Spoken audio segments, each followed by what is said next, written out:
now like to introduce Melinda Turner. Melinda is an Aboriginal woman from Wreck Aboriginal community on the New South Wales South Coast. She has 20 years experience working in government, with the majority of this time spent working in Indigenous affairs, working at the Australian Sports Commission and Department of Education. Over the past 8 years, Melinda has lived in Darwin, Northern Territory, working with the Department of Prime Minister and Cabinet on policies and programs for Aboriginal people living in remote communities. Most recently, her focus was on remote housing and land tenure in the Northern Territory. Melinda commenced work on the Indigenous Health Division at the Department of Health in May 2019 and currently manages the Chronic Disease Prevention and Management section. Outside of work, Melinda continues to study and has a university undergraduate degree in sports management, a postgraduate degree in Indigenous policy, and is currently studying a Masters in Public Policy. Melinda is going to be providing the Department of Health update, and we welcome the Department of Health to this forum. Thank you very much, Melinda. Thank you for inviting the Department of Health to present at your forum. I acknowledge the traditional custodians of the land on which we are meeting and pay my respects to elders past, present and future. My name is Melinda Turner and I am Director of the Chronic Disease Prevention and Management section in the Indigenous Health Division at the Department of Health. This presentation will provide an overview of outreach services in New South Wales and the importance of providing these services for Aboriginal and Torres Strait Islander people. I wanted to start with thanking you all for your work over many years to improve the health of Aboriginal and Torres Strait Islander people in New South Wales. I understand there are many of you who have been involved in providing outreach services over a number of years, and we thank you for your services. In talking through this presentation, there are a number of acronyms used. I apologise if this is confusing, however, it does make it much easier than pronouncing all of the program names each time. Improving Aboriginal and Torres Strait Islander health remains a priority of the government and a central component of Closing the Gap framework. Closing the Gap aims to improve the lives of all Aboriginal and Torres Strait Islander Australians. Since 2018, Australian governments have worked together to deliver better health, education and employment outcomes for Aboriginal and Torres Strait Islander people and to eliminate the gap between Indigenous and non-Indigenous Australians. The department funds a range of measures aimed at reducing the impact of chronic disease amongst Indigenous people through two main areas. The first one is through the Implementation Plan for National Aboriginal and Torres Strait Islander Health Plan 2013 to 2023. This includes strategies and deliverables to address chronic disease, including prevention, screening, early intervention and management. The second area is the Indigenous Australians Health Program. This includes a strong focus on the prevention, early detection and management of chronic disease. To meet the health targets of Closing the Gap, the Department of Health specifically funds a range of programs and initiatives, including several outreach programs to address the needs of Aboriginal and Torres Strait Islander people living in regional, rural and remote Australia. These programs are the Medical Outreach Indigenous Chronic Disease Program, this is also known as MOIDIP, Visiting Optometrist Scheme, this is known as VOS, the Healthy Ears Better Listening, Better Hearing, Better Listening, Eye and Ear Surgical Support Program, or the EESS program. Together, these programs will provide $13.68 million for Aboriginal and Torres Strait Islander outreach services in New South Wales in 2020 to 2021. In addition to the Closing the Gap priorities, Minister Hunt has committed to eliminating avoidable blindness, ending avoidable deafness, eliminating rheumatic heart disease, and progressing the recommendations in the roadmaps for Indigenous ear health, eye health, rheumatic heart and renal disease through the COAG Health Council. The Australian Government has long been committed to the provision of outreach health services. The Visiting Optometrist Scheme was first established in 1975 to ensure that people in rural Australia had access to optometry services and continues to operate today. The predecessor of this was the Medical Specialist Outreach Assistance Program, which was established in 2000. I'm sure some of you will remember it and its various editions that targeted particular groups. The success of the model led to the introduction of 2 outreach programs specifically for Aboriginal and Torres Strait Islander people as part of the Indigenous chronic disease packages in 2008, one for rural and one for urban populations. These programs were subsequently consolidated in 2011 to form the MOIDP that operates today. In further recognition of the need for outreach services, the Healthy Ears program was introduced in 2013. This program recognised the need for outreach health services to improve ear health for Aboriginal children who have unacceptably high rates of middle ear infection and associated hearing loss. Building on the success of the suite of outreach services, the Eye and Ear Surgical Support Program was piloted in 2015 to 2016. The government has recently agreed to provide funding for this initiative until 2023 to 2024. The longevity and growth of outreach programs is a testament to their success. And once again, I would like to acknowledge the hard work of both the health professionals participating in the programs and the RDN as the New South Wales fund holder. It is widely known that people living outside metropolitan areas often have poorer health outcomes compared with those living in metropolitan areas, together with poorer access to health services. Chronic diseases are the major cause of morbidity and mortality among Aboriginal and Torres Strait Islander people.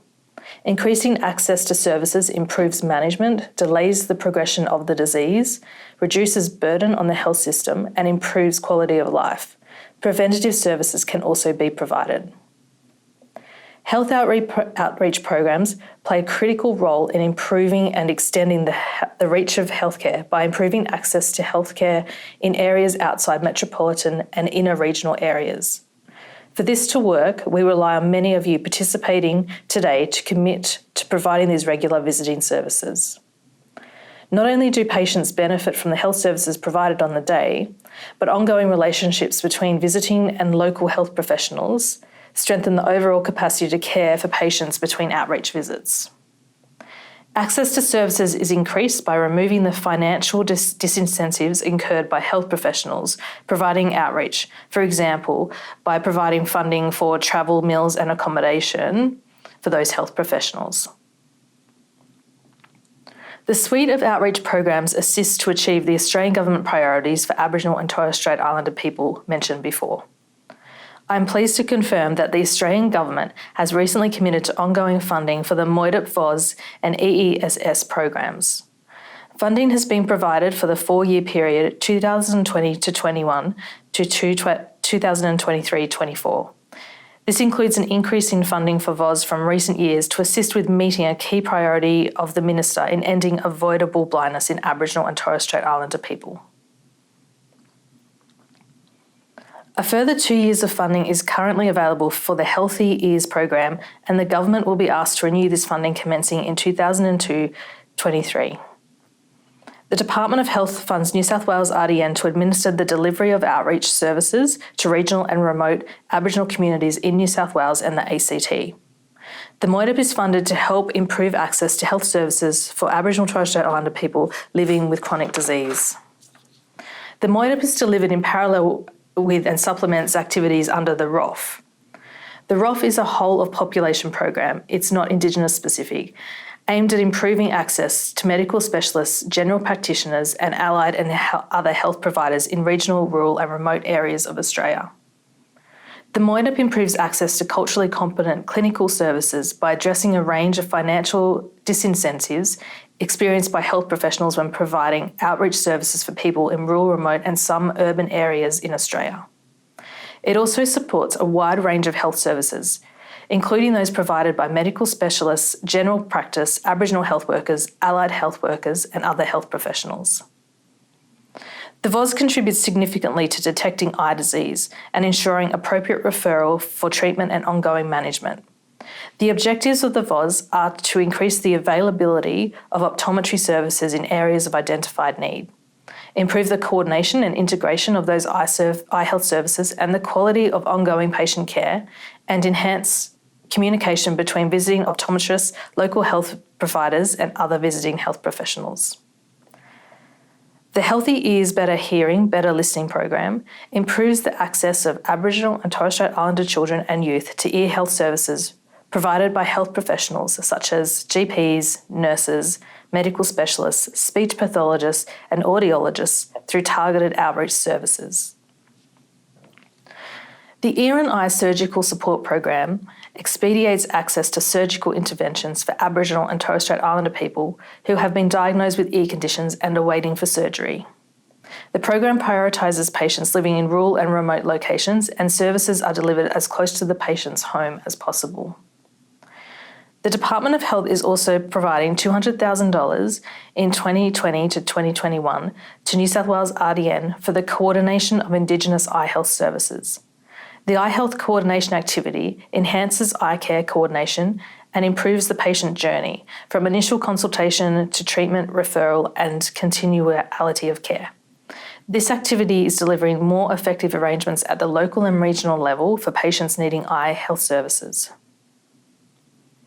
RDN, in partnership with the Aboriginal Health and Medical Research Council, will receive $640,000 in 2020 to 2021 for 4 ear health coordinator positions in New South Wales. Coordinators work with Aboriginal and Torres Strait Islander communities and health services to build skills and knowledge about prevention, surveillance, and timely treatment, and assist with on-referral to other ear-related services. Multidisciplinary clinical services are provided by a range of health professionals such as medical specialists, GPs, nurses, and allied health professionals for best practice chronic disease management and follow-up. Funding is managed by jurisdictional fund holders, and many of the services are delivered through Aboriginal Medical Services, or AMSs.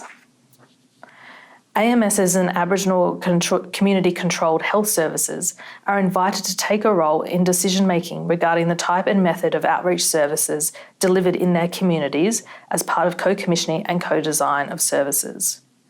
Regional meetings involving all primary healthcare services and current contracted service providers have been held since July 2018, and new models of outreach health services discussed. The program is administered in each jurisdiction by a single fund holder, which in New South Wales is the Rural Doctors Network. Fundamentally, these programs are about providing better outcomes for patients. In addition to formal evaluations conducted from time to time, program data is collected as part of regular reporting by fund holders. This data needs to be up to date and is useful for reporting purposes. This ensures fund holders are accountable with public money and ensures the department is able to demonstrate the value of the program. With the data provided from 2018 to 19, we are able to see that there were 252,490 occasions of care delivered in 419 locations nationally. In New South Wales, if we break that down further, there were 124,452 people supported by MOIDIP services in 107 locations in New South Wales. 6,687 Indigenous people supported by the VOZ in 98 locations. 10,348 people supported by Healthy Ears services in 56 locations in New South Wales. 260 Indigenous people underwent eye and/or ear surgery through the ESS in New South Wales. These are all fantastic outcomes and should be celebrated as they contribute to improving the lives of Indigenous Australians. Fund holders and providers play an important role in the delivery of outreach services. Fund holders in each of the jurisdictions conduct needs assessments in consultation with key stakeholders and provide an annual update of needs. A jurisdiction advisory forum considers each proposed service and identifies the fund holder on how best to employ resources to address the identified need. Based on advice from the advisory forum, the fund holder finalises the annual activity work plan for approval by the Department of Health. The fund holder recruits the workforce to undertake the approved services. The activity work plan is then monitored regularly to allow for redistribution of services where required. For example, if a service provider is no longer available and is renewed annually. The providers complement other services and avoid duplication of services in communities.